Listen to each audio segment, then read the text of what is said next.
শিক্ষার্থীবৃন্দ, আসসালামু আলাইকুম। আজকে তোমাদেরকে আমি একটি অনুচ্ছেদ পড়াবো। অনুচ্ছেদের নাম হলো শীতের সকাল। অনুচ্ছেদের নাম শীতের সকাল।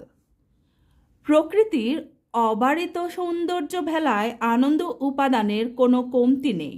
ঘর থেকে দু পা ফেলে বাইরে দৃষ্টি মেলাতেই চোখে পড়ে নিঃস্বর্গের অমৃত লহরী। তার মধ্যে শীতের সকাল অন্যতম। বাংলাদেশের ঋতুচক্রে শীত আসে রূপ ও রসের ডালি সাজিয়ে।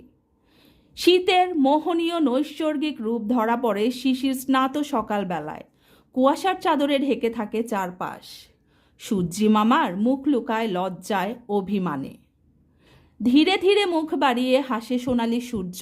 ঘাসের ডগায় পড়ে থাকা শিশির বিন্দুতে রোদের আলো পড়ে মুক্তোর মতো চকচক করে শীতের সকালে গ্রামে শুরু হয় পিঠা উৎসব।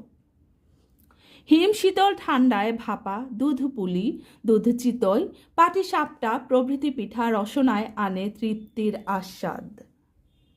চাদর মুড়ি দিয়ে রোদে বসে পিঠা খাওয়ার সে কি তৃপ্তি! অন্যদিকে গৃহহীন বস্ত্রহীন মানুষ খোঁজে একটু আশ্রয়, প্রশান্তির উষ্ণ চাদর।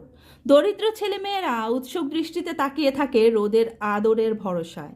রাত জাগে সকালের প্রত্যাশায়, সকাল জাগে সূর্যের স্পর্শ কামনায়। সব কিছু মিলিয়ে শীতের সকাল আমার প্রিয় মুহূর্ত, যা অপূর্ব নৈসর্গিক উপাদানে ভাস্বর।